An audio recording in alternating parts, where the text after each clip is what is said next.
bisa menjadi media dan ajang silaturahmi yang baik antara keluarga besar TNI Polri dan murid-murid pelajar. Oleh karena itu kita juga apa itu bersangkutan dengan Tuhan dan kebenaran kita. Kalau tidak tindakan kita karena ada pro dan kontra kenapa harus dilepas atau kenapa tidak diserahkan saja kepada polisi serta untuk memberantas narkoba. Kenapa? Ada yang bisa menjawab?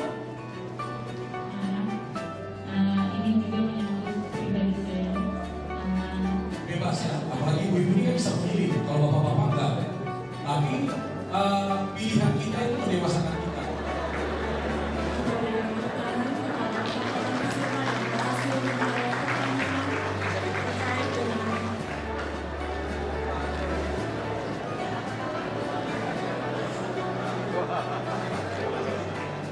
Mari,